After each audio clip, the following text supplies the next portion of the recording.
আসন্ন লোকসভা নির্বাচনে দক্ষিণ কলকাতা কেন্দ্রের তৃণমূল কংগ্রেস প্রার্থী মমতা বন্দ্যোপাধ্যায়ের আশীর্বাদ ধন্যা মালা রায়ের সমর্থনে আয়োজন করা হয় এক জনসভা। এদিন উপস্থিত ছিলেন কলকাতা কর্পোরেশনের ৭২ নম্বর ওয়ার্ডের কাউন্সিলর তথা কলকাতা কর্পোরেশনের MMICর সন্দীপ রঞ্জন বক্সী, ৮৬ নম্বর ওয়ার্ডের পৌরপিতা সহ তৃণমূলের অন্যান্য বিশিষ্ট কর্মীবৃন্দরা। এদিন কাউন্সিলর সন্দীপ রঞ্জন বক্সী বলেন, আপনার এলাকায় কিরকম উন্নয়নমূলক কাজ চলছে? আপনার এলাকায়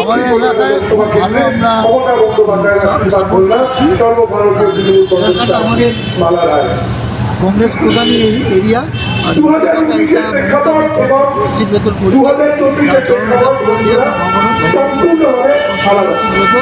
এখান থেকে স্টোন থ্রোয়িং দূরত্বে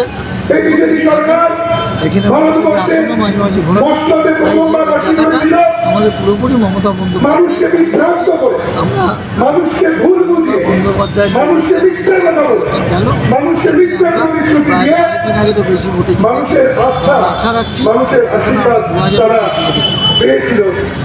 প্রচারে বেরিয়ে কেমন সাড়া পাচ্ছে? খুব ভালো সাড়া পাচ্ছি, বললাম তো আমি রেসপন্স খুব ভালো। তো এরকম রেসপন্স আমরা আগে পাইনি, পাচ্ছি। আমি আশা রাখছি প্রচারে বেরিয়ে মানুষের কাছে কি, মানুষের চাহিদা কি রেখেছে? মানুষের কাছে বার্তা দিচ্ছি যেভাবে মাননীয় বিধানসভা যেভাবে ওনার সেরকমভাবে আবার উনি তার পরবর্তীতে সবসময় পাশে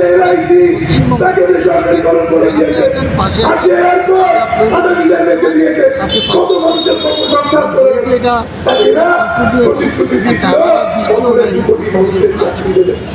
প্রার্থীর জয়ের ব্যাপারে কতটা আশাবাদী? আমার 100% ব্যুরো রিপোর্ট, দুর্নিবার বাংলা।